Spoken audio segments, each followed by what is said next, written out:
नमस्कार दोस्तों, स्वागत है आपका स्टडी फॉर सिविल सर्विसेज में। वीडियो को पूरा देखिए। कोई भी आपका फीडबैक है, कोई सजेशन है, तुरंत वीडियो में कमेंट करके जरूर बताइए। अच्छा लगे तो वीडियो लाइक जरूर कर लीजिए और ऐसे वीडियो लगातार फ्री में पाने के लिए चैनल को तुरंत सब्सक्राइब कर लीजिए और बेल आइकन को जरूर टैप कर लीजिए ताकि आगे भी सारे वीडियो आपको मिलते रहे। यूट्यूब में फॉलो करते हैं तो प्लीज ये वाला फ्री टेलीग्राम चैनल जरूर ज्वाइन कर लीजिएगा। सारे नोटिफिकेशन, सारे अपडेट यहीं पे आते हैं, ध्यान रखिएगा। स्टडी फॉर सिविल सर्विसेज का कोई भी पेड ग्रुप अगर आपको ज्वाइन करना है तो सिर्फ 85648056060975238608971523864455 यही नंबर है हमारे, सिर्फ जहां पे कॉल या व्हाट्सएप कर सकते हैं।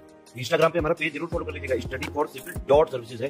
ट्विटर पे हमको जरूर फॉलो कर लीजिएगा, @study for civils है। सारे क्वेश्चन अटेम्प्ट करिए और स्कोर अपना तुरंत कमेंट करके बताइए। नमस्कार दोस्तों, आप सभी का स्वागत है स्टडी फॉर एग्जाम्स में। दोस्तों, इस वीडियो में हम लोग यूपी SSC 1 दरोगा के सिलेबस के जो 26 पॉइंट्स दिए गए हैं उससे रिलेटेड टॉप 100 प्रश्नों की हम लोग प्रैक्टिस करेंगे। वीडियो शुरू करने से पहले मैं बताना चाहता हूँ, यूपी SSC 1 दरोगा वीडियो और एग्जाम सहित हमारे कई पेड ग्रुप चल रहे हैं। अगर आप इन पेड ग्रुप से जुड़ना चाहते हैं तो दिए गए नंबर पर कॉल कर जानकारी प्राप्त कर सकते हैं। तो आइए हम लोग देखते हैं पहला प्रश्न। भारत के पहले वन नीति किसकी सिफारिश पर तैयार की गई थी? यहाँ पर 4 ऑप्शन दिया गया है, आप लोग ऑप्शन पढ़ लीजिए। भारत की पहली वन नीति वर्ष 1894 में आई थी और इसकी जो सिफारिश किए थे वो डॉक्टर वोल्कर ने किए थे। इसका जो ऑप्शन बी है वह सही है। ISFR रिपोर्ट 2021 के अनुसार उत्तर प्रदेश में कुल कितने भौगोलिक क्षेत्र पर वन और वृक्षावरण है? 8.26%, 6.85%, 12.36% या 9.23%। तो इसका जो सही आंसर है वो ऑप्शन डी, उत्तर प्रदेश के कुल भौगोलिक क्षेत्रफल पर जो है 9.23% वन और वृक्षावरण है। अगर इसका जो है डेटा की बात की जाए तो ये ओवरऑल 22,238.89 वर्ग किलोमीटर पर जो है वन और वृक्षावरण है उत्तर प्रदेश के कुल भौगोलिक भाग पर। अगर परसेंटेज बात करें तो ये आपका 9.23% है। दूसरी राष्ट्रीय वन्यजीव कार्य योजना कब से कब तक थी? यहाँ पर 4 ऑप्शन दिया गया, आप लोग ऑप्शन पढ़ लीजिए। दूसरी राष्ट्रीय वन्यजीव कार्य योजना जो थी वो आपका वर्ष 2002 से लेकर 2006 तक थी। इसका जो ऑप्शन बी है वह सही है।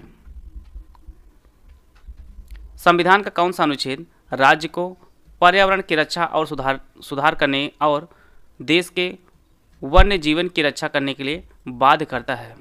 इसका जो उल्लेख किस आर्टिकल में है? आर्टिकल 43, आर्टिकल 49, आर्टिकल 48 या आर्टिकल 48A। तो इसका जो सही आंसर है वो ऑप्शन डी, आर्टिकल 48A में राज्य को पर्यावरण की रक्षा और सुधार करने और देश के वन्य जीवन की रक्षा करने के लिए बाध्य करता है। इसका जो उल्लेख है ये आर्टिकल 48A में दिया गया है। निम्नलिखित मिट्टियों में कौन बेसाल्ट लावा के अपक्षय कारण निर्मित हुई है? काली मिट्टी, लाल मिट्टी, लैटेराइट मिट्टी या जलोढ़ मिट्टी? तो बेसाल्ट लावा के अपक्षय के कारण जो निर्मित मिट्टी है वो आपकी काली मिट्टी है। इसका जो ऑप्शन ए है वह सही है और इसे जो है कपासी मिट्टी के नाम से भी जाना जाता है, काली मिट्टी को। और यह दक्कन के पठार के ऊपरी भागों में विशेष रूप से पाई जाती है। इनमें आपका महाराष्ट्र आता है, MP आता है, कर्नाटक है। इन सभी राज्यों में जो है प्रमुख रूप से काली मिट्टियाँ पाई जाती हैं और इन्हें जो है कपासी मिट्टी के नाम से भी जाना जाता है। आपका गुजरात भी इसी क्षेत्र में आता है। राष्ट्रीय वन्यजीव कार्य योजना में कुल कितने विषय थी? 15, 17, 22 या 25? तो राष्ट्रीय वन्यजीव कार्य योजना में कुल टोटल जो है आपके 27 विषय थे। इसका जो ऑप्शन बी है वह सही है। 27 विषय थे और इसमें जो है 5 भाग थे राष्ट्रीय वन्यजीव कार्य योजना में। उत्तर प्रदेश को कुल कितने कृषि जलवायु क्षेत्र में बांटा गया है? 5, 9, 15 या 10? उत्तर प्रदेश को कुल 9 कृषि जलवायु क्षेत्रों में बांटा गया है। इनमें आपका भांवर एवं तराई क्षेत्र है, पश्चिमी मैदान क्षेत्र है, मध्य पश्चिमी मैदान क्षेत्र है, दक्षिणी पश्चिमी आर्द्र शुष्क क्षेत्र है, मध्य मैदान क्षेत्र, बुंदेलखंड क्षेत्र, उत्तर पूर्वी मैदान क्षेत्र। इसके बाद आपका पूर्वी मैदान क्षेत्र और अंत में आपका 9वां आपका विंध्य क्षेत्र। तो टोटल जो है उत्तर प्रदेश को कुल 9 कृषि जलवायु क्षेत्र में बांटा गया है। इसका जो ऑप्शन बी है वह सही है। उत्तर प्रदेश में कुल कितने राष्ट्रीय उद्यान हैं? 2, 1, 3 या 4? उत्तर प्रदेश में एकमात्र राष्ट्रीय उद्यान है, वह आपका लखीमपुर खीरी में है। दुधवा राष्ट्रीय उद्यान ये आपके लखीमपुर खीरी में है। और इसे जो है राष्ट्रीय उद्यान का दर्जा आपका 1977 में दिया गया था। और यह विशेष रूप से बाघ और बारहसिंघा के लिए जो है प्रसिद्ध है। इसका जो ऑप्शन बी है वह सही है। पहली राष्ट्रीय वन नीति की घोषणा किस वायसराय कार्यकाल में की गई थी? लॉर्ड एल्गिन द्वितीय, लॉर्ड बेंटिंग, लॉर्ड कॉर्नवालिस या लॉर्ड रिपन? तो पहली राष्ट्रीय वन नीति की जो घोषणा की गई थी वह लॉर्ड एल्गिन द्वितीय के कार्यकाल में की गई थी। इसका जो ऑप्शन बी है वह सही है। और इनका जो कार्यकाल था वह 1894 से लेकर 1899 के मध्य जो है लॉर्ड एल्गिन द्वितीय का कार्यकाल था। और इसी के मध्य जो है पहली राष्ट्रीय वन नीति की घोषणा की गई थी। निम्नलिखित में से कौन भारत में राष्ट्रीय वन्यजीव बोर्ड NBWL के अध्यक्ष होते हैं? वित्त मंत्री, प्रधानमंत्री, गृह मंत्री या रक्षा मंत्री? तो इसका जो सही आंसर है वो ऑप्शन बी, प्रधानमंत्री जो है भारत में राष्ट्रीय वन्यजीव बोर्ड NBWA के अध्यक्ष होते हैं। इसका जो ऑप्शन बी है वह सही है। और राष्ट्रीय वन्य जीव बोर्ड जो है यह एक वैधानिक आयोग है। और इसमें कुल जो है प्रधानमंत्री जो अध्यक्ष होते हैं, तो अध्यक्ष सहित टोटल जो है 47 सदस्य होते हैं राष्ट्रीय वन्यजीव बोर्ड में। और इसके जो चेयरमैन होते हैं वो आपके प्रधानमंत्री जी होते हैं। सामाजिक वानिकी के कितने घटक होते हैं? 2, 3, 4 या 5?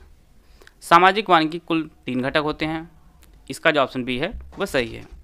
इनमें आपका पहला शहरी वानिकी, दूसरा आपका आता है ग्रामीण वानिकी और तीसरा आपका आता है फार्म वानिकी। शहरी वानिकी में आपका शहर और आसपास की निजी भूमि होती हैं, पार्क और सड़कों के किनारे जो है जो वृक्ष लगाए जाते हैं। इसी प्रकार से ग्रामीण वानिकी में कृषि वानिकी को बढ़ावा देने के लिए जो है कृषि योग्य भूमि पर पेड़ पौधे और लगाए जाते हैं। तीसरा आपका फार्म वानिकी है। इसमें किसान अपने खेतों में जो व्यापारिक महत्व के पेड़ पौधे हैं उन्हें लगाते हैं। तो टोटल जो है सामाजिक वानिकी के 3 घटक होते हैं, शहरी, ग्रामीण और फार्म। यहाँ पर 4 राष्ट्रीय उद्यान दिया गया है और उससे संबंधित राज्य दिया गया है। इसमें आपको बताना कौन सही जो है सुमेलित नहीं है। बलफक्रम राष्ट्रीय उद्यान मेघालय, माउंट हैरियट राष्ट्रीय उद्यान लक्षद्वीप, जलदापारा राष्ट्रीय उद्यान पश्चिम बंगाल, ओरांग राष्ट्रीय उद्यान असम। इसका जो सही आंसर है वो ऑप्शन बी, माउंट हैरियट राष्ट्रीय उद्यान लक्षद्वीप में नहीं है बल्कि यह अंडमान निकोबार द्वीप में है। अंडमान निकोबार द्वीप समूह में है। और वर्तमान में इसका जो नाम है वो बदल दिया गया है। अब इसका जो नाम है वो माउंट मणिपुर है। वो आपका माउंट मणिपुर राष्ट्रीय उद्यान कर दिया गया है और यह आपके अंडमान निकोबार द्वीप समूह में स्थित है। बाकी इसमें बलफक्रम राष्ट्रीय उद्यान मेघालय में है, जलदापारा राष्ट्रीय उद्यान आपके पश्चिम बंगाल में है, ओरांग राष्ट्रीय उद्यान आपके असम में है। ये जो सभी है ये सभी सुमेलित हैं। भारतीय वनस्पति सर्वेक्षण का गठन कब किया गया था? 1885, 1895, 1890 या 1875? भारतीय वनस्पति सर्वेक्षण का जो गठन किया गया था वह वर्ष 1890 में किया गया था। इसका जो ऑप्शन सी है वह सही है। अंग्रेजी जो शासन था उसी के समय में जो है भारतीय वनस्पति सर्वेक्षण का गठन किया गया था और इसका जो उद्देश्य था वह ब्रिटिश साम्राज्य के पादप संसाधनों जो है सर्वेक्षण करना इसका उद्देश्य था। और इसकी जो स्थापना है वर्ष 1890 में की गई थी। तृतीय राष्ट्रीय वन्यजीव कार्य योजना JC कला की अध्यक्षता वाली कितने सदस्यीय समिति ने तैयार किया था? 9, 12, 10 या 14? तो JC कला की अध्यक्षता वाली समिति में जो कुल सदस्य थे आपके वो टोटल 12 थे और इन्होंने जो है तृतीय राष्ट्रीय वन्यजीव कार्य योजना जो है तैयार किया था। इसमें टोटल आपके 12 सदस्य थे और यह जो योजना है यह 2017 से लेकर 2031 तक बनाई गई है। वर्तमान में भारत में कुल कितने राष्ट्रीय उद्यान हैं? 101, 105, 106 या 108? तो वर्तमान में भारत में कुल 106 राष्ट्रीय उद्यान हैं। यह फैक्ट काफ़ी इंपॉर्टेंट है, इसे आप लोग जरूर नोट कर लीजिएगा। भारत में वर्तमान में कुल 106 राष्ट्रीय उद्यान हैं। ISFR रिपोर्ट 2021 के अनुसार उत्तर प्रदेश में सबसे अधिक वनावरण और न्यूनतम वनावरण वाले जिले कौन से हैं? लखीमपुर, लखनऊ, सोनभद्र और भदोही, वाराणसी और बलरामपुर या सोनभद्र और संत कबीरनगर? तो इसका जो सही आंसर है वो ऑप्शन बी, सबसे अधिक वनावरण जो है वो आपके सोनभद्र में है और सबसे कम वनावरण वाला जो जिला आपका वह भदोही है, ISFR रिपोर्ट 2021 के अनुसार। प्रश्न, भारत में वन अनुसंधान संस्थान की स्थापना जो है किस वर्ष की गई थी? 1896, 1906, 1910 या 1950 में? तो भारत में जो है वन अनुसंधान संस्थान की स्थापना वर्ष 1906 में की गई थी और पहले जो इसका नाम रखा गया था वह इंपीरियल फॉरेस्ट इंस्टीट्यूट था। इंपीरियल फॉरेस्ट इंस्टीट्यूट इसका जो है पुराना नाम था, इंस्टीट्यूट। इसकी जो स्थापना है वर्ष 1906 में की गई थी और यह जो है उत्तराखंड के देहरादून में स्थित है। वन अनुसंधान संस्थान। आते हैं अगला प्रश्न लोग। अमृता देवी बिश्नोई राष्ट्रीय पुरस्कार किस क्षेत्र में प्रदान किया जाता है? वन्य जीव संरक्षण, ऊर्जा संरक्षण, पर्यावरण संरक्षण या जैव विविधता संरक्षण? तो यह जो पुरस्कार प्रदान किया जाता है यह वन्य जीव संरक्षण के लिए दिया जाता है अमृता देवी बिश्नोई राष्ट्रीय पुरस्कार और यह जो है राजस्थान की रहने वाली थी। और यह जो पुरस्कार है यह व्यक्ति व संस्था को भी दिया जाता है। लोगों को वन्य जीवों की रक्षा के लिए उनके साहस और समर्पण के लिए जो है यह पुरस्कार प्रदान किया जाता है। और अमृता देवी जी जो है राजस्थान में एक पौधा होता है खेजड़ी, उसकी रक्षा के लिए जो है काफ़ी अभियान चलाए थे और उन्हीं कारण जो है उनकी याद में जो है यह पुरस्कार प्रदान किया जाता है। आते हैं अगला प्रश्न लोग। शिवालिक हाथी रिजर्व किस राज्य में स्थित है? असम, उत्तराखंड, त्रिपुरा या हिमाचल प्रदेश?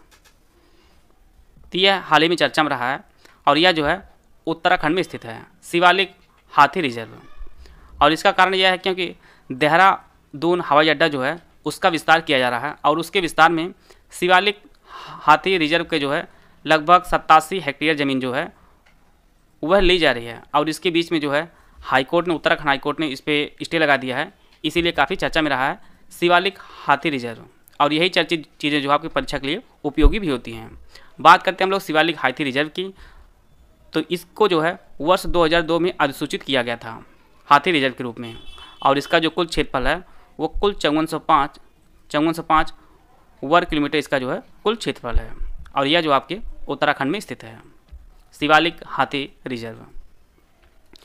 पहली भारत वन स्थिति रिपोर्ट जिसे हम लोग ISFR के नाम से जानते हैं यह कब प्रकाशित की गई थी? 1985, 1987, 1982, 1992 में? तो पहली जो है ISFR रिपोर्ट वर्ष 1987 में प्रकाशित की गई थी और अंतिम जो रिपोर्ट है वर्ष 2021 में आई है और यह इसका 17वां जो संस्करण है वह जारी किया गया है। और भारत वन स्थिति रिपोर्ट प्रत्येक 2 साल के अंतराल पर जारी की जाती है और इसे केंद्रीय पर्यावरण, वन और जलवायु परिवर्तन मंत्रालय जो है जारी करता है। और आप लोग कमेंट बॉक्स में बताइएगा कि वर्तमान में जो है पर्यावरण, वन और जलवायु परिवर्तन मंत्रालय जो है किसके अधीन है? वर्तमान में इस विभाग के जो है मंत्री कौन है? इसका उत्तर आप लोग कमेंट बॉक्स में जरूर दीजिएगा। स्वतंत्रता के बाद भारत सरकार द्वारा किस वर्ष में राष्ट्रीय वन नीति जो है लागू की गई थी? 1950, 1952, 1955 या 1962? तो भारत सरकार द्वारा जो है वर्ष 1952 में राष्ट्रीय वन नीति जो है लागू की गई थी। इसका जो ऑप्शन बी है वह सही है। पहली राष्ट्रीय वन्यजीव कार्य योजना NWAP-1 कब शुरू हुई? 1972, 1980, 1983 या 1995? तो इसका जो सही आंसर है वर्ष 1983 में पहली राष्ट्रीय वन्यजीव कार्य योजना NWAP-1 शुरू हुई थी और इसके बाद दूसरी जो आई थी वह आपकी 2002 से लेकर 2016 तक थी और वर्तमान में जो चल रही है वो 2017 से लेकर 2031 तक चल रही है। अर्थात राष्ट्रीय वन नीति कार्य योजना जो है वह 3 बार आई है। पहली 1983 में, दूसरी जो है 2002 से लेकर 2016 तक, और तीसरी जो चल रही है वो 2017 से लेकर 2031 तक चल रही है। तो इसका जो ऑप्शन सी है वह सही है। और जो तीसरी चल रही 2017 से 2031, इसमें कुल जो है 5 भाग है, इसमें 17 विषय है, 103 संरक्षण की विधियां हैं, और टोटल जो है 250 जो है परियोजनाएं हैं। तो ये सभी फैक्ट आप लोग सिर्फ नोट कर लीजिए, आपको परीक्षा में फैक्ट पूछा सकता है। इसके कितने भाग हैं, कितने विषय हैं, कितने संरक्षण गतिविधियां हैं, ये सभी फैक्ट आप लोग नोट कर लीजिए। आते हैं अगला प्रश्न लोग। भारत में पहला वन अधिनियम कब पारित हुआ था? 1855, 1865, 1895 या 1882? तो भारत में जो है पहली बार वन अधिनियम जो पारित किया गया था वह वर्ष 1965 में पारित किया गया था। इसका जो ऑप्शन बी है वह सही है। भारत ने किस वर्ष क्योटो प्रोटोकॉल पर हस्ताक्षर किया था? 2003, 2005, 1997 या 2002? भारत ने जो है क्योटो प्रोटोकॉल पर जो हस्ताक्षर किया था वर्ष 2002 में किया था। और क्योटो प्रोटोकॉल जो है यह वर्ष 1997 में जो है जापान में आयोजित किया गया था। और यह कार्बन डाइऑक्साइड और ग्रीन हाउस गैस के उत्सर्जन को कम करने के लिए जो है एक समझौता था, और जिस पे भारत ने वर्ष 2002 में हस्ताक्षर किया था। इसका जो ऑप्शन डी है वह सही है। भारत ने किस देश के साथ जैव विविधता संरक्षण पर एक समझौता ज्ञापन पर हस्ताक्षर किया है? चीन, जापान, नेपाल या म्यांमार? तो भारत ने जो है 2022 में नेपाल के साथ जैव विविधता संरक्षण के लिए जो है एक समझौते पर हस्ताक्षर किया है, और इसका जो उद्देश्य है वह दोनों देशों के गलियारों और आपस में जुड़े क्षेत्रों में वन्य जीवों, पर्यावरण और जैव विविधता और जलवायु परिवर्तन में जो है सहयोग के लिए इस पर हस्ताक्षर किया है दोनों देशों ने, और यह है भारत और नेपाल के मध्य समझौता हुआ है। इसका जो ऑप्शन सी है वह सही है। राष्ट्रीय वन नीति 1948 के अनुसार देश के कुल क्षेत्रफल का कितना प्रतिशत वन आच्छादन के अंतर्गत लाया जाना चाहिए? 30%, 25%, 50% या 33%? तो यह टोटल जो है 33% जो है वन आच्छादन के अंतर्गत आना चाहिए। और वर्तमान में भारत में है कितना? तो जो रिपोर्ट आई है 2021 की ICFR की, उसके अनुसार जो है भारत में जो है वन और वृक्षों से भरा जो क्षेत्र है वह 24.62% है। अब होना कितना चाहिए? होना आपको 33% चाहिए। इसका जो ऑप्शन डी है वह सही है। पर्यावरण संरक्षण अधिनियम भारत में कब लागू हुआ? 1972, 1976, 1982 या 1986? आपकी परीक्षा में इसी प्रकार से जो है फैक्ट पूछे जाएंगे, तो इसलिए फैक्ट भी आप लोग रिवीजन करते रहिएगा। इसका जो ऑप्शन डी है 1986 में पर्यावरण संरक्षण अधिनियम जो है भारत में आया था। इसका जो ऑप्शन डी है वह सही है। स्थल, जल तथा वायुमंडल का मिलन स्थल को क्या कहा जाता है? जैवमंडल, बायोम, पारिस्थितिकी तंत्र या इनमें से कोई नहीं? तो इसका जो सही आंसर है वो ऑप्शन ए जैवमंडल कहा जाता है स्थल, जल तथा वायुमंडल के मिलन स्थल को। जैसे मान लीजिए ये आपका मिट्टी है, इससे ये आपका किनारा है, ये आपका जल है, कोई समुद्र है या झील वगैरह है, और ये आपका वायुमंडल है। तो यह जो पूरा क्षेत्र होता है इसी को जो है जैवमंडल कहा जाता है, जहाँ पे स्थल भी मिले, जल भी मिले और वायुमंडल। तो यही जो क्षेत्र होगा आपका वह आपका जैवमंडल होगा। इसका जो ऑप्शन ए है वह सही है। आते हैं अगला प्रश्न लोग। उत्तर प्रदेश में कुल वन और वृक्षावरण कितना है? ऑप्शन आप लोग पढ़ लीजिए। इसका जो सही आंसर है वह ऑप्शन बी 22,238.89 वर्ग किलोमीटर जो है उत्तर प्रदेश में कुल वन और वृक्षावरण है। इसका जो ऑप्शन बी है वह सही है। अगर प्रश्न आपकी परीक्षा में इस प्रकार से पूछे कि परसेंटेज में कितना है, तो वह आपका 9.23% जो है कुल वन और वृक्षावरण है उत्तर प्रदेश में। इसका जो ऑप्शन बी है वह सही है। जलवायु परिवर्तन पर राष्ट्रीय कार्य योजना NAPCC कितनी मिशनों पर केंद्रित है? 4, 5, 6 या 8? तो जलवायु परिवर्तन पर राष्ट्रीय कार्य योजना कुल 8 मिशनों पर जो है केंद्रित है। इनमें आपका राष्ट्रीय सौर मिशन, दूसरा आपका ऊर्जा दक्षता के लिए राष्ट्रीय मिशन, अस्थायी निवास पर राष्ट्रीय मिशन, राष्ट्रीय जल मिशन, हिमालयी पारिस्थितिकी तंत्र को अस्थायी करने के लिए राष्ट्रीय मिशन, ग्रीन इंडिया के लिए राष्ट्रीय मिशन, सतत कृषि के लिए राष्ट्रीय मिशन, और अंतिम आपका 8वां जो है जलवायु परिवर्तन के लिए रणनीतिक ज्ञान पर राष्ट्रीय मिशन। तो टोटल जो है 8 जो है जलवायु परिवर्तन पर राष्ट्रीय कार्य योजना जो है इन मिशनों पर आधारित है। तो इसका जो ऑप्शन डी है वह सही है। आते हैं अगला प्रश्न लोग। यहाँ पर 3 राज्य दिए गए हैं, इनमें आपको बताना है हाथियों की संख्या के संदर्भ में जो है इनको अवरोही क्रम में आपको सजाना है। अर्थात जो है सबसे ज़्यादा हाथी किस राज्य में है, इसके बाद दूसरा स्थान किसका आएगा, और इसके बाद तीसरा स्थान किसका आएगा। केरल, कर्नाटक और असम यहाँ पे 4 राज्य दिए गए हैं। तो सबसे ज़्यादा जो हाथी भारत में पाए जाते हैं वह आपके कर्नाटक में पाए जाते हैं, दूसरे स्थान पर आपका असम है और तीसरे स्थान पर आपका केरल है।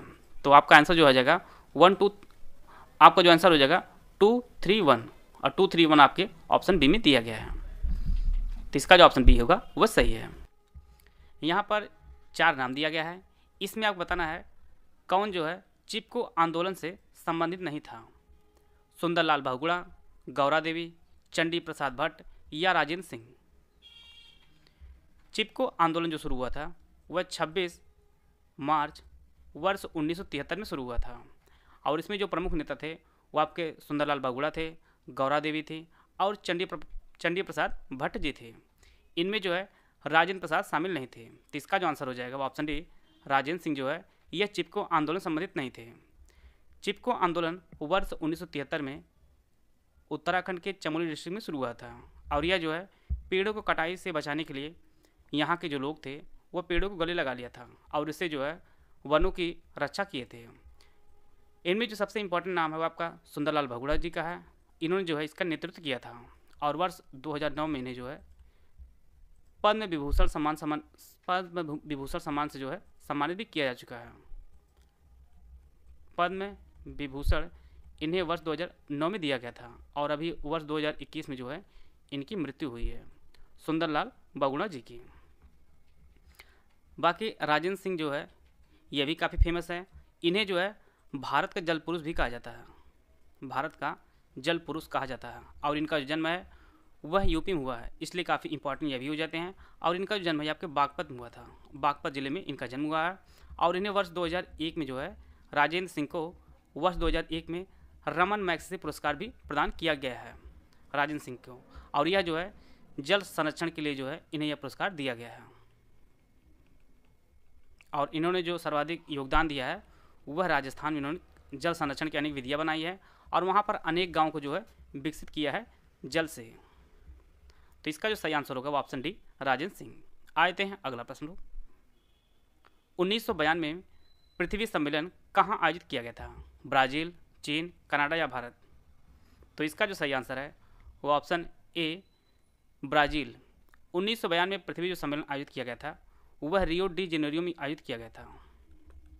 रियो डी जेनेरियो जो ब्राज़ील में स्थित है, और यह जो है पर्यावरण और विकास पर संयुक्त राष्ट्र सम्मेलन के रूप में भी जाना जाता है, और इसमें जो है कुल 182 देशों ने भाग लिया था। बात करते हैं भारत की, तो भारत ने भी इसमें भाग लिया था, और वीरभद्र मिश्र ने जो है देश का प्रतिनिधित्व किया था पृथ्वी सम्मेलन 1992 में जो ब्राज़ील में आयोजित किया गया था। आते हैं अगला प्रश्न लोग। यहाँ पे 4 गैसें दी गई हैं, इनमें आपको बताना है कौन सी गैस जो है ग्रीन हाउस गैस नहीं है, नाइट्रोजन, मीथेन, कार्बन डाइऑक्साइड या क्लोरोफ्लोरोकार्बन। ग्रीन हाउस गैसों में आपका कार्बन डाइऑक्साइड आता है, नाइट्रोजन ऑक्साइड आता है, मीथेन है, वाष्प है, ओजोन है, क्लोरोफ्लोरोकार्बन है। इसमें जो है नाइट्रोजन नहीं आता है। तो इसका जो ऑप्शन ए है वह सही है। निम्नलिखित में से कौन सा सम्मेलन लुप्तप्राय प्रजातियों में अवैध व्यापार को नियंत्रित करने से संबंधित है, साइट सम्मेलन, रॉटरडैम सम्मेलन, वियना सम्मेलन या वेसल सम्मेलन। तो इसका जो सही आंसर है वो ऑप्शन ए साइट सम्मेलन जो है यह लुप्तप्राय प्रजातियों में अवैध व्यापार को नियंत्रित करने के लिए जो है यह एक सम्मेलन आयोजित किया गया था। साइट्स का जो फुल फॉर्म हुआ है आप लोग नोट कर लीजिए। साइट्स का जो फुल फॉर्म होता है वह convention on international trade in endangered species of wild fauna and flora, इसका जो है फुल फॉर्म होता है। और साइट्स जो लागू हुआ था वह वर्ष 1975 में साइट्स लागू हुआ था। बात करते हैं भारत की, तो भारत जो है साइट्स में वर्ष 1976 में जो है शामिल हुआ था, और साइट्स में टोटल जो है विश्व के 183 देश जो है शामिल हैं, और यह संकटापद पौधों और जानवरों की रक्षा के लिए अंतर सरकारी एक संधि है। बात करते हैं इसके मुख्यालय की, तो साइट्स का जो मुख्यालय है वह जिनेवा स्विट्जरलैंड में स्थित है। जिनेवा स्विट्जरलैंड में स्थित है। इसका जो ऑप्शन ए है वह सही है। आते हैं अगला प्रश्न लोग, सही क्रम का चुनाव कीजिए। यहाँ पे 4 ऑप्शन दिया गया है, वह ऑप्शन आप लोग चूज करना है। आप लोग ऑप्शन पढ़ लीजिए। इसका जो सही अनुक्रम होगा, सबसे पहले जीव आएगा, जीव से के बाद आपकी जनसंख्या होगी, जनसंख्या के बाद आपका समुदाय होगा, समुदाय के बाद आपका परिस्थिति तंत्र होगा और अंत में आपका जैव मंडल होगा। तो इसका जो ऑप्शन डी है वह सही है। सबसे पहले जीव, फिर जनसंख्या होगी, फिर आपका समुदाय बनेगा, फिर पारिस्थितिक तंत्र होगा और अंत में आपका जैव मंडल होगा। तो इसका जो ऑप्शन डी है वह सही है। यहाँ पे 4 पारितंत्र दिए गए हैं, इनमें आपको बताना है कौन पारितंत्र जो है प्राकृतिक पारितंत्र नहीं है। जंगल, खेत, मरुस्थल या नदियाँ। इसका जो सही आंसर होगा वो ऑप्शन बी, खेत जो है यह एक प्राकृतिक पारितंत्र नहीं है बल्कि यह कृत्रिम पारितंत्र है। कृत्रिम पारितंत्र है। प्राकृतिक पारितंत्र में आपका जंगल आता है, मरुस्थल आता है, नदियां हैं, पहाड़ है, घास के मैदान, ये सभी जो है ये आपके प्राकृतिक पारितंत्र के अंतर्गत आते हैं। इनमें जो है मनुष्य का हस्तक्षेप नहीं होता है। बात करते हैं हम लोग कृत्रिम पारितंत्र की, तो इसमें आपका उद्यान हुआ, जलकुंड हुआ, कृत्रिम झील हुई, ये सभी जो है ये सभी जो है कृत्रिम पारितंत्र के अंतर्गत आते हैं। उद्यान, जलकुंड, कृत्रिम झील, कृत्रिम तालाब, ये सभी जो बांध आपका हुआ, ये सभी आपके कृत्रिम पारितंत्र के अंतर्गत आते हैं। तो इसका जो ऑप्शन बी है वह सही है। सर्वाधिक जैव विविधता कहाँ पाई जाती है? उष्णकटिबंधीय वर्षा वन, समशीतोष्ण वन, शंकुधारी वन या आर्कटिक वन। तो सबसे अधिक जैव विविधता पाई जाती है आपके उष्णकटिबंधीय वर्षा वन में। यहाँ पर ना बहुत ज़्यादा ठंडी होती है और ना ही ज़्यादा बहुत गर्मी होती है और यहाँ पर जो है सर्वाधिक जैव विविधता पाई जाती है। तो इसका जो ऑप्शन ए है वह सही है। भारत कितने राज्यों, केंद्र शासित प्रदेशों में 33% से अधिक भौगोलिक क्षेत्रफल वन आच्छादित है? 12, 15, 17 या 18। तो जो वन स्थिति रिपोर्ट वर्ष 2021 जारी की गई थी उसके अनुसार भारत कुल 17 ऐसे राज्य एवं केंद्र शासित प्रदेश हैं जिसके कुल भौगोलिक क्षेत्रफल जो है 33% से अधिक वन आच्छादित हैं। तो इसका जो ऑप्शन सी है वह सही है। और अगर क्षेत्रफल देश से देखा जाए तो राज्यों में सबसे अधिक जो क्षेत्र है वनों का, उसमें मध्य प्रदेश जो है वो पहले स्थान पर है। मध्य प्रदेश आपका पहले स्थान पर है। इसका जो ऑप्शन सी है वह सही है। भारत के संविधान में जंगल या वन, फॉरेस्ट किस सूची में रखा गया है?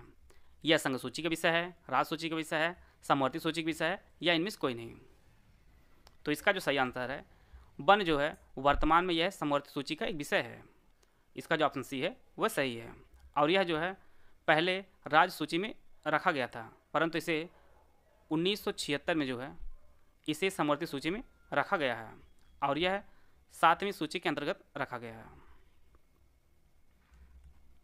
7वीं सूची के अंतर्गत रखा गया है और यह समवर्ती सूची में स्थित है। आते हैं अगला प्रश्न लोग, राष्ट्रीय वन नीति 1988 के अनुसार भारतीय वनों को कितने भागों में विभाजित किया गया है? 2, 3, 4 या 5। तो इसका जो सही आंसर है वो ऑप्शन बी, कुल 3 भागों में विभाजित किया गया है भारतीय वनों को राष्ट्रीय वन नीति वर्ष 1988 के तहत। पहला आपका संरक्षित वन है, दूसरा आपका राष्ट्रीय वन है, तीसरा आपका ग्राम वन है। संरक्षित वन जो है ये आपके पारिस्थितिक तंत्र के लिए काफ़ी उपयोगी होता है। राष्ट्रीय वन क्षेत्र जो होता है ये आपके आर्थिक नियोजन के रूप में इसका प्रयोग किया जाता है और ग्राम वन जो होता है यह ग्रामीण क्षेत्र की ज़रूरतों को पूरा करने के लिए होता है। तो ये आपका 3 प्रकार के वन विभाजित किया गया था वनों को राष्ट्रीय वन नीति वर्ष 1988 के तहत। राष्ट्रीय ग्रीन इंडिया मिशन कब लॉन्च किया गया था? 2012, 2014, 2016 या 2004। तो इसका जो सही आंसर है वर्ष 2014 को राष्ट्रीय ग्रीन इंडिया मिशन को लॉन्च किया गया था। यह जलवायु परिवर्तन की चुनौतियों से निपटने के लिए 8 मिशनों में से एक है, राष्ट्रीय ग्रीन इंडिया मिशन, और इसे वर्ष 2014 में लॉन्च किया गया था। और इसका जो उद्देश्य है यह भारत के कम होते वन आवरण को बहाल करना और जलवायु परिवर्तन के खतरों से निपटने के लिए जो है तैयार रहना इसका जो है प्रमुख उद्देश्य है। राष्ट्रीय ग्रीन इंडिया मिशन का इसे वर्ष 2014 में लॉन्च किया गया है। नेचुरल रिसोर्स फोरम किससे संबंधित है? पर्यावरण, वन और जलवायु परिवर्तन मंत्रालय, संयुक्त राष्ट्र सतत विकास जनरल, यूनेस्को या खाद्य एवं कृषि संगठन। तो इसका जो सही आंसर है वो ऑप्शन ए, संयुक्त राष्ट्र सतत विकास जनरल। नेचुरल रिसोर्स फोरम जो है यह एक त्रैमासिक जो है पत्रिका है और इसे जो है प्रत्येक तीसरे मंथ जो है संयुक्त राष्ट्र के आर्थिक और सामाजिक मामलों के विभाग में सतत विकास की ओर से जो है प्रकाशित किया जाता है। और यह जो है सतत वन प्रबंधन, यह जो है सतत वन प्रबंधन एवं पुनर्स्थापना, संरक्षण और उत्पादन की विशेषता वाली नीतियों का जो है समर्थन करती है, नेचुरल रिसोर्स फोरम। और इसे जो है संयुक्त राष्ट्र सतत विकास जनरल जो है इसे प्रकाशित करती है। तो इसका जो ऑप्शन बी है वह सही है। जिम कॉर्बेट राष्ट्रीय उद्यान से होकर कौन सी नदी बहती है? मंदाकिनी, रामगंगा, शारदा या बेतवा। तो इसका जो सही आंसर होगा वो option B, Ramganga. Jim Corbett राष्ट्रीय उद्यान से के मध्य से जो है रामगंगा नदी गुजरती है। और जिम कॉर्बेट राष्ट्रीय उद्यान की जो स्थापना है वह वर्ष 1936 में इसकी स्थापना की गई थी और यह जो है उत्तराखंड में है। यह आपका उत्तराखंड में है, उत्तराखंड के आपके नैनीताल में है। तो इसका जो ऑप्शन बी है वह सही है। आते हैं अगला प्रश्न लो। चंद्रप्रभा वन्यजीव अभयारण्य की स्थापना कब हुई थी? 1952, 1957, 1965 या 1975 में। चंद्रप्रभा वन्यजीव अभयारण्य उत्तर प्रदेश का सबसे पुराना वन्यजीव अभयारण्य है और इसकी जो स्थापना है वह वर्ष 1957 में इसकी स्थापना की गई थी और यह है उत्तर प्रदेश के चंदौली जिले में स्थित है, चंद्रप्रभा वन्यजीव अभयारण्य। इसका जो ऑप्शन बी है वह सही है। राष्ट्रीय पर्यावरण अभियांत्रिकी अनुसंधान संस्थान की स्थापना कब हुई थी? 1958, 1952, 1965 या 1962। राष्ट्रीय पर्यावरण अभियांत्रिकी अनुसंधान संस्थान, जिसे हम लोग शॉर्ट रूप में जो है नीरी के नाम से जानते हैं, नीरी के नाम से जानते हैं और इसकी जो स्थापना हुई है वर्ष 1958 में इसकी स्थापना हुई है। नीरी की जो स्थापना हुई है वर्ष 1958 में हुई है। नीरी का फुल फॉर्म जो होता है वह national environment engineering research institute इसका फुल फॉर्म होता है और इसका जो मुख्यालय है वह नागपुर में है। इसकी जो स्थापना हुई है वह आपका नागपुर में हुई है और इसका जो उद्देश्य है यह पर्यावरण और इंजीनियरिंग के क्षेत्र में नवाचार और अनुसंधान करना इसका उद्देश्य है। इसका जो ऑप्शन ए है वह सही है। भारतीय वन प्रबंधन संस्थान कहाँ स्थित है? देहरादून, लखनऊ, भोपाल या पुणे। तो इसका जो सही आंसर है वो ऑप्शन सी, भोपाल में स्थित है भारतीय वन प्रबंधन संस्थान। इसका जो ऑप्शन सी है वह सही है। इसकी जो स्थापना है वह पर्यावरण, वन और जलवायु परिवर्तन मंत्रालय ने की थी वर्ष 1982 में भोपाल में। वन महोत्सव भारत में कब मनाया जाता है? जून के पहले सप्ताह में, जुलाई के पहले सप्ताह में, अगस्त के पहले सप्ताह में या सितंबर के पहले सप्ताह में। तो प्रत्येक वर्ष जो है वन महोत्सव भारत मनाया जाता है जुलाई के पहले सप्ताह में। इसका जो ऑप्शन बी है वह सही है और पहली बार वर्ष 1950 में यह मनाया गया था। वनों कटाई के प्रति जो प्रतिकूल प्रभाव पड़ता है उसकी जागरूकता के लिए जो है प्रत्येक वर्ष जुलाई के पहले सप्ताह में वन महोत्सव मनाया जाता है और इसे पहली बार वर्ष 1950 में जो है मनाया गया था।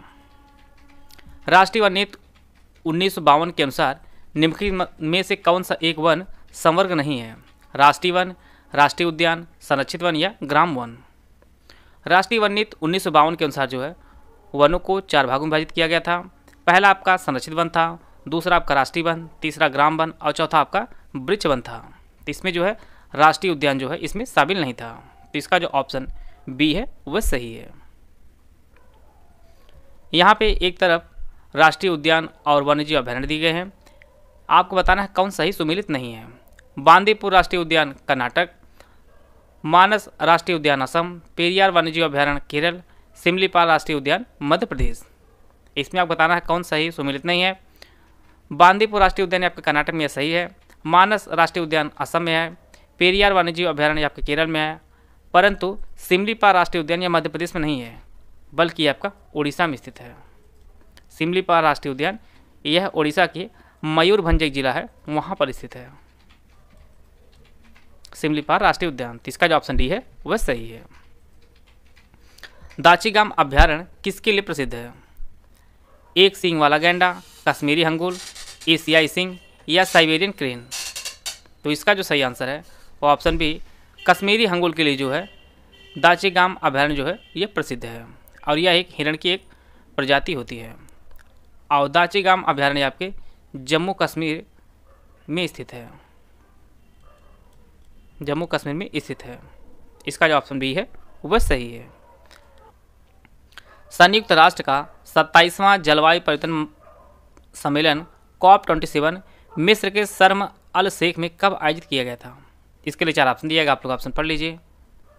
इसका जो सही आंसर है वो ऑप्शन सी 6 से 18 नवंबर 2022 के मध्य जो है COP27 मिस्र के शर्म अल शेख में आयोजित किया गया था। इसका जो ऑप्शन सी है वह सही है। मिस्र के शर्म अल शेख में COP27 जलवायु शिखर सम्मेलन के दौरान किस देश ने जलवायु के लिए मैंग्रोव गठबंधन EMAC की घोषणा की है? संयुक्त अरब अमीरात और इंडोनेशिया, भारत और इंडोनेशिया, संयुक्त अरब अमीरात और भारत, या संयुक्त अरब अमीरात और पाकिस्तान। तो इसका जो सही आंसर है ऑप्शन ए संयुक्त अरब अमीरात और इंडोनेशिया ने COP27 में जलवायु के लिए मैंग्रोव गठबंधन EMAC की घोषणा की है। इसका जो ऑप्शन ए है वह सही है। और इसके साथ जो है Indonesia, UAE, Bharat, Sri Lanka, Australia, Japan और स्पेन जो देश हैं इसमें शामिल हैं। आपकी परीक्षा में जो है COP27 जो है वो विशेष रूप से दिया गया है, इसलिए उससे जो रिलेटेड इंपॉर्टेंट जो प्रश्न है यहाँ पर जो है सॉल्व कराया जा रहा है। स्वयं शिक्षण प्रयोग SSP कहाँ पर स्थित संगठन को शर्म अल शेख मिस्र में COP27 में लोकल एडॉप्टेशन चैंपियन पुरस्कार सम्मानित किया गया है? यह संस्था है ये कहाँ पर स्थित है? कर्नाटक, महाराष्ट्र, राजस्थान या मध्य प्रदेश? तो यह जो स्थित है यह आपके महाराष्ट्र में स्थित है। स्वयं शिक्षण प्रयोग जिसे मिस्र में COP27 में लोकल एडॉप्टेशन चैंपियन पुरस्कार से जो है सम्मानित किया गया है। इसका जो ऑप्शन बी है वह सही है। COP27 शर्म अल शेख में इन आवर लाइफ टाइम अभियान की शुरुआत किस देश ने की है? जापान, इंडोनेशिया, भारत या ऑस्ट्रेलिया? तो इसका जो सही आंसर है वो ऑप्शन सी अपना भारत देश ने जो है COP27 में इन आवर लाइफ टाइम अभियान की शुरुआत की है, और इसे पर्यावरण एवं जलवायु परिवर्तन मंत्रालय और संयुक्त राष्ट्र विकास कार्यक्रम UNDP की जो है संयुक्त रूप से दोनों ने इसे शुरू किया है, और इसे 14 नवंबर वर्ष 2022 को शुरू किया गया है भारत के द्वारा। इसका जो ऑप्शन सी है वह सही है। पारिस्थितिकी अस्थायी अर्थव्यवस्था है यह किस आंदोलन का स्लोगन है? चिपको आंदोलन, अप्पिको आंदोलन, नर्मदा बचाओ आंदोलन या साइलेंट घाटी आंदोलन? तो पारिस्थितिकी अस्थायी अर्थव्यवस्था है यह जो स्लोगन है ये चिपको आंदोलन का स्लोगन है जो उत्तराखंड में चलाया गया था। तो इसका जो ऑप्शन ए है वह सही है। COP27 शर्म अल शेख मिस्र में infrastructure resilience accelerator fund IRAF की घोषणा किसके द्वारा की गई है? यहाँ पे 4 ऑप्शन दिया गया है। CDRI, world bank, international monetary fund या यूनिसेफ? तो इसका जो सही आंसर है वो ऑप्शन ए CDRI ने घोषणा की है इंफ्रास्ट्रक्चर रेजिलेंस एक्सेलेरेटर फंड को। IRAF की जो घोषणा है वह CDRI ने की है। इसका जो ऑप्शन ए है वह सही है। COP27 में किस संस्थान ने executive action plan of early warning for all report किस संस्था द्वारा जारी किया गया है? World health organisation, world meteorological organisation, UNICEF या फूड एंड एग्रीकल्चर ऑर्गेनाइजेशन? तो इसका जो सही आंसर है वो option B world meteorological organisation ने COP27 में executive action plan of early warning for all जो रिपोर्ट है यह जारी किया है। इसका जो ऑप्शन बी है वह सही है।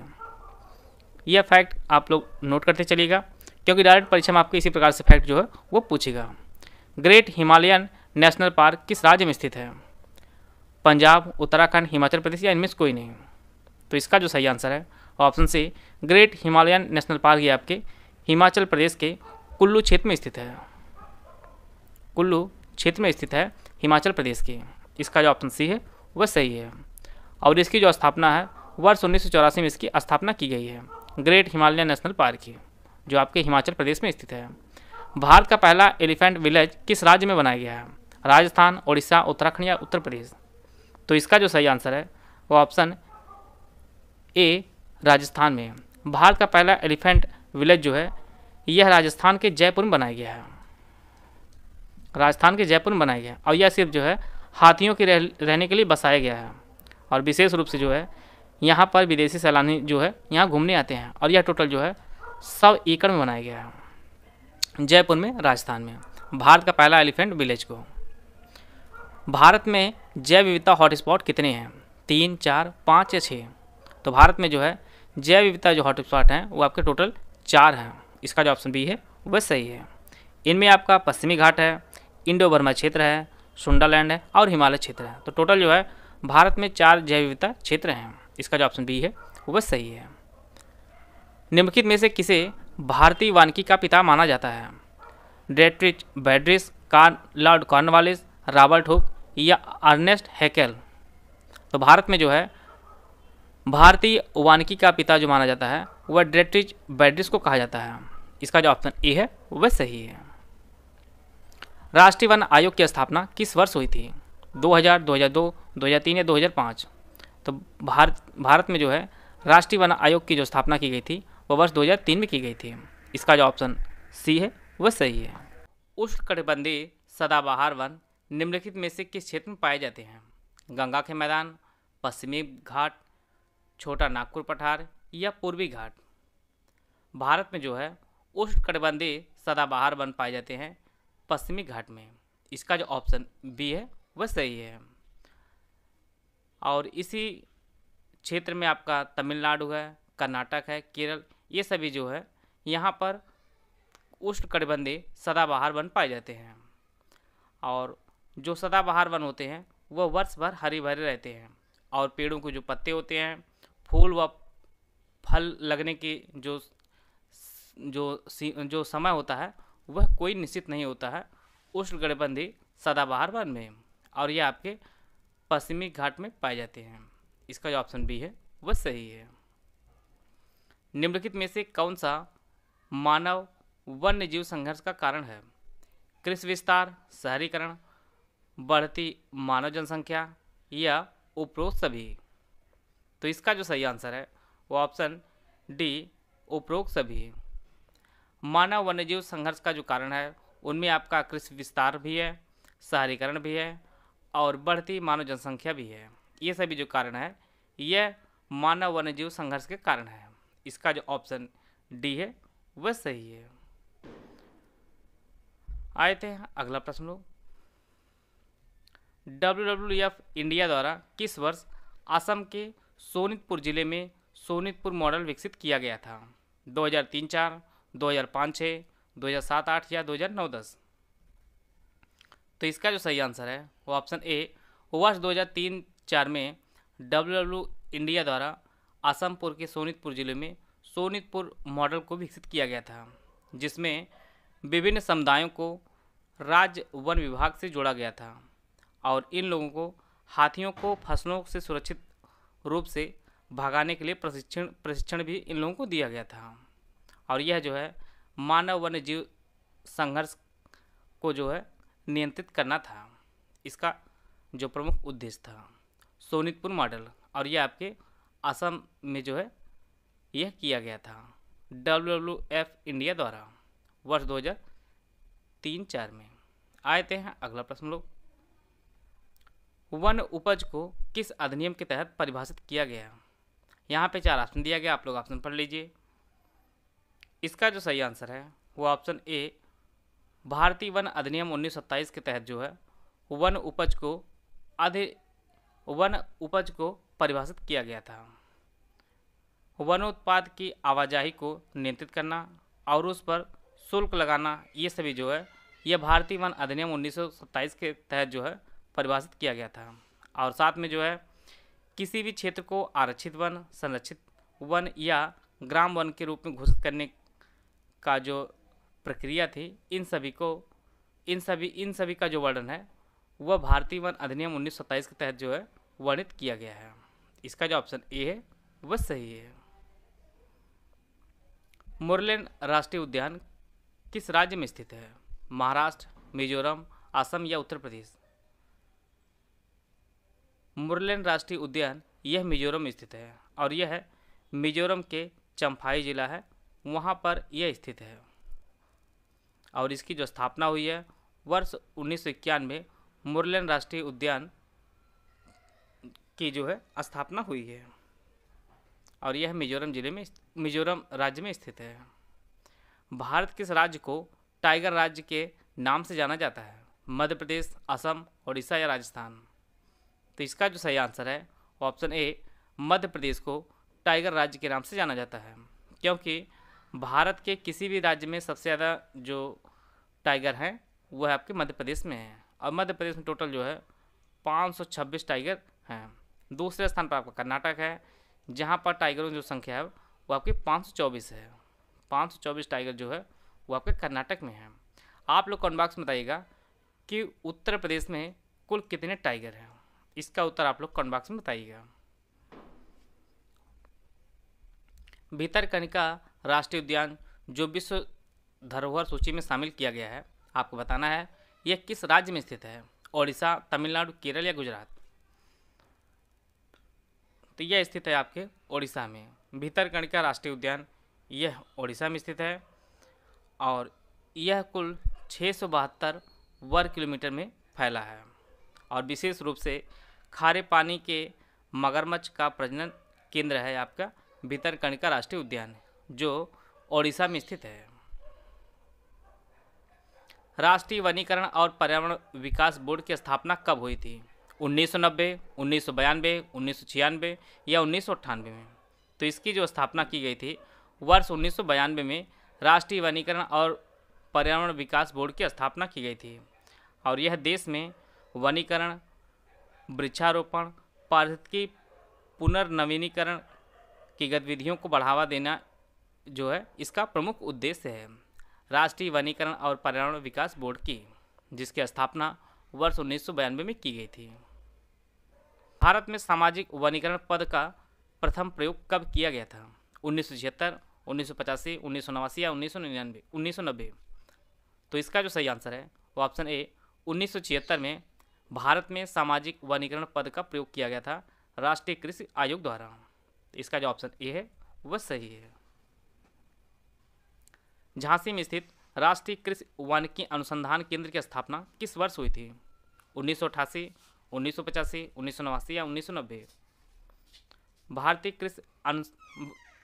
भारत में जो है राष्ट्रीय कृषि वानिकी अनुसंधान केंद्र की स्थापना झांसी में वर्ष 1988 में की गई थी।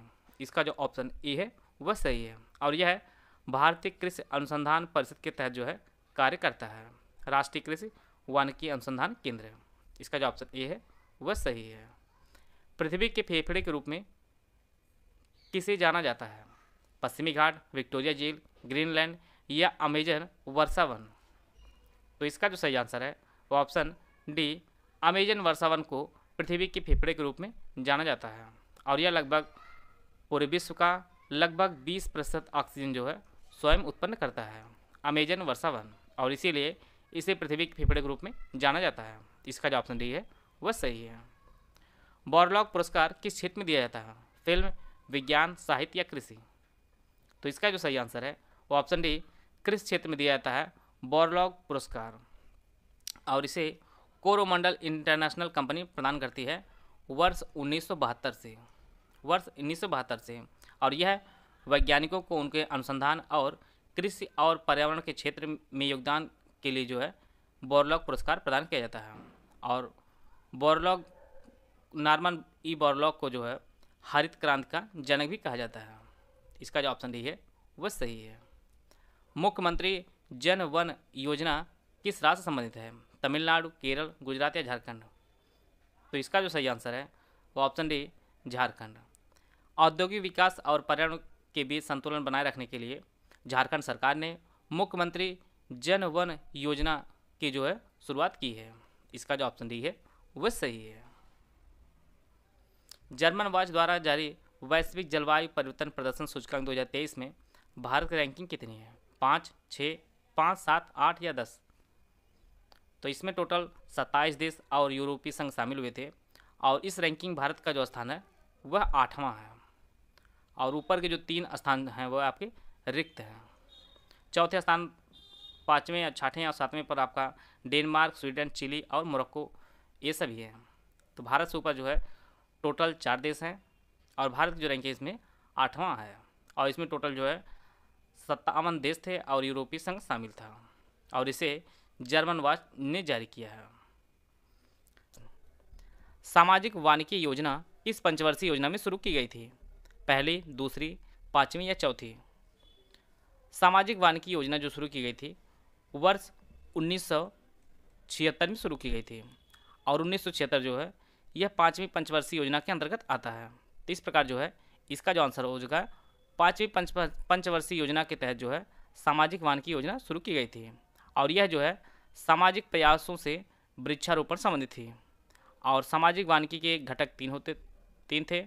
इनमें आपका शहरी वानिकी था, दूसरा आपका ग्रामीण वानिकी था और तीसरा आपका फार्म वानिकी था।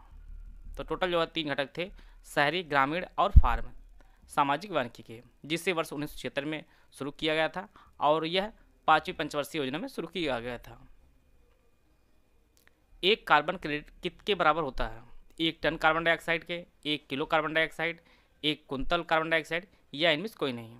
तो एक कार्बन क्रेडिट जो बराबर होता है वह 1 टन कार्बन डाइऑक्साइड के बराबर होता है।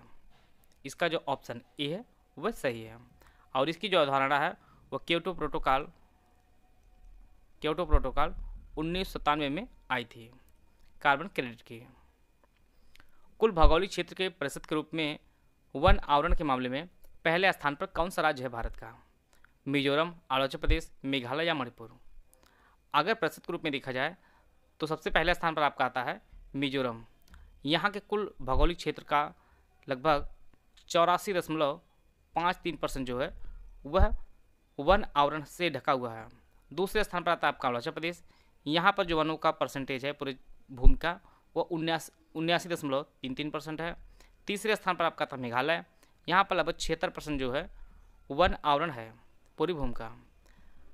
तो इस प्रकार जो है पहले स्थान का मिजोरम है, दूसरे स्थान पर अरुणाचल प्रदेश और तीसरे स्थान पर आपका मेघालय है।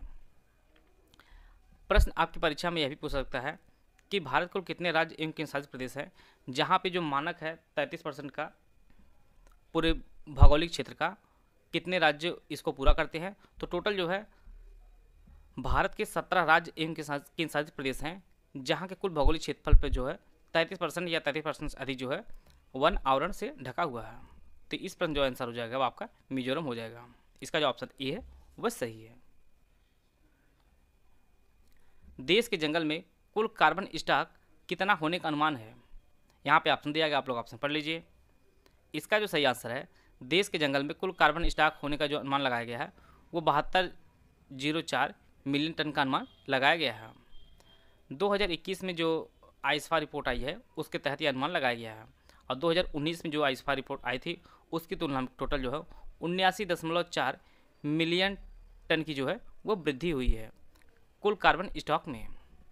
इसका जो ऑप्शन ए है वो आपका सही है। 7204 मिलियन टन कुल कार्बन स्टॉक होने का अनुमान लगाया गया है। विटीकल्चर किससे संबंधित है? अंगूर से, अनार से, आम से या शहद से? विटीकल्चर के अंतर्गत जो है अंगूर की बुआई, उसके पोषण, उसके देखरेख, फल उत्पादन आदि का जो है अध्ययन किया जाता है। इस प्रकार जो है इसका जो ऑप्शन ए है वह सही है। विटीकल्चर जो है वह अंगूर संबंधित है। हरा सोना किस पौधे को कहा जाता है? बांस, मटर, बरगद या टीक?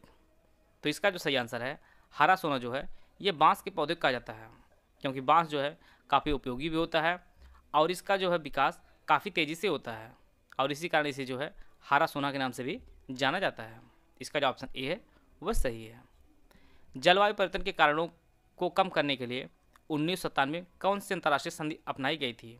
क्योटो प्रोटोकॉल, स्टॉकहोम सम्मेलन, पेरिस सम्मेलन या इनमें से कोई नहीं? तो जलवायु परिवर्तन के कारणों को कम करने के लिए 1997 में जो अंतर्राष्ट्रीय संधि जो अपनाई गई थी वो आपकी क्योटो प्रोटोकॉल है। क्योटो प्रोटोकॉल ये आपके 1997 में अपनाई गई थी और यह लागू जो हुई थी वो 2005 में लागू हुई थी। बाकी आपका स्टॉकहोम सम्मेलन जो है ये आपका 1972 में हुआ था और स्टॉकहोम जो है ये स्वीडन का एक शहर है। और पेरिस समझौता जो हुआ था यह आपका 2015 में हुआ था। इन सभी को भी आप लोग नोट करते चलिएगा। इस प्रकार जो है इसका जो ऑप्शन ए है वो आपका सही है, क्योटो प्रोटोकॉल। खाद्य श्रृंखला में सबसे ज़्यादा संख्या किसकी होती है? उत्पादक की, प्राथमिक उपभोक्ता की, द्वितीयक उपभोक्ता की या अपघटक की? तो खाद्य श्रृंखला में जो सबसे अधिक जो संख्या होती है वो आपके अपघटक की होती है। इसका जो ऑप्शन डी है वो सही है। खाद्य श्रृंखला जो है सबसे पहले आपका उत्पादक आता है, दूसरे स्थान पर आपका प्राथमिक उपभोक्ता आता है, तीसरे स्थान पर आपका द्वितीयक उपभोक्ता आता है और चौथे स्थान पर आपका अपघटक आता है। तो इसका जो ऑप्शन डी है वो सही है। सबसे अधिक जो संख्या होती है वो आपकी अपघटक की होती है, जैसे जीवाणु वगैरह होती हैं। पारिस्थितिक तंत्र में उच्चतम पोषण स्तर प्राप्त होता है शाकाहारी को, सर्वाहारी को, मांसाहारी को या अपघटक को? तो उच्चतम पोषण स्तर जो प्राप्त होता है वो आपके सर्वाहारी को प्राप्त होता है पारिस्थितिक तंत्र में। इसका जो ऑप्शन बी है वह सही है। सर्वाधिक जैव विविधता कहाँ पाई जाती है? उष्णकटिबंधीय वर्षा वन में, समशीतोष्ण वन में, शंकुधारी वन में या आर्कटिक वन में? तो पृथ्वी पर सर्वाधिक जैव विविधता जो पाई जाती है वो आपके उष्णकटिबंधीय वर्षा वन में पाई जाती है और यह गोलार्ध में 10 डिग्री उत्तर और 10 डिग्री दक्षिण में जो है ये फैला हुआ है और यहाँ पर उच्च वर्षा और अच्छा तापमान होता है। इसी कारण यहाँ पर जो है पेड़ पौधे और जीव जो है वो काफ़ी विकसित होते हैं और यही कारण है कि सबसे अधिक जो जैव विविधता पाई जाती है वह उष्णकटिबंधीय वर्षा वन में पाई जाती है। इस प्रकार जो है इसका जो ऑप्शन ए है वह सही है। पहला अंतर्राष्ट्रीय पृथ्वी शिखर सम्मेलन कहाँ आयोजित किया गया था? Stockholm, Rio de Janeiro, New York या जोहान्सबर्ग? पहला अंतर्राष्ट्रीय पृथ्वी शिखर सम्मेलन का जो आयोजन है वह वर्ष 1992 में 3 से 14 जून के मध्य आयोजित किया गया था और इसका जो आयोजन है वह रियो डी जेनेरियो में इसका आयोजन किया गया था। पहला अंतर्राष्ट्रीय पृथ्वी शिखर सम्मेलन का आयोजन 1992 में 3 से 14 जून के मध्य जो है रियो डी जेनेरियो में इसका आयोजन किया गया था। इस प्रकार जो है इसका जो ऑप्शन बी है वह सही है। Botanical survey of India BSI की स्थापना कब हुई थी? 1895, 1890,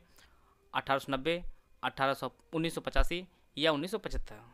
तो इसका जो सही आंसर है botanical survey of India BSI की जो स्थापना है वर्ष 1890 में की गई थी। इसका जो ऑप्शन बी है वो सही है और यह जो है वन एवं पर्यावरण मंत्रालय के तहत काम करता है और इसका जो मुख्यालय है वो आपके कोलकाता में है।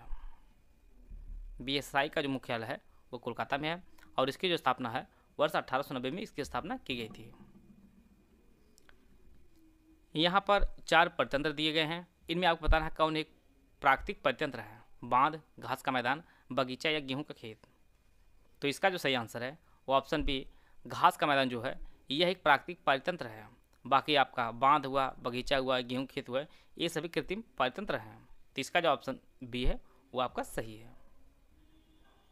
मैंग्रोव पारिस्थितिक तंत्र के संरक्षण के लिए अंतर्राष्ट्रीय दिवस किस दिन मनाया गया? 3 मई, 2 जनवरी, 26 जुलाई या 30 नवंबर? तो प्रत्येक वर्ष जो है मैंग्रोव पारिस्थितिक तंत्र के संरक्षण के लिए अंतर्राष्ट्रीय दिवस जो मनाया जाता है वो आपका 26 जुलाई को मनाया जाता है।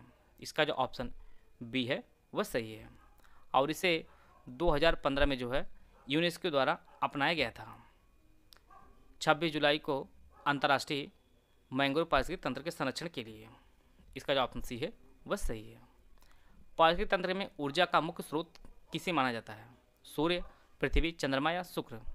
तो इसका जो सही आंसर है पारिस्थितिक तंत्र में ऊर्जा का मुख्य स्रोत जो है वो आपका सूर्य है। इसका जो ऑप्शन ए है वह सही है। आशा है आप सभी को बहुत कुछ जानने को मिला होगा। वीडियो अगर आपको अच्छा लगा तो लाइक कर सकते हैं, चैनल सब्सक्राइब कर लीजिएगा। वीडियो को पूरा धन्यवाद। जय हिंद, जय भारत।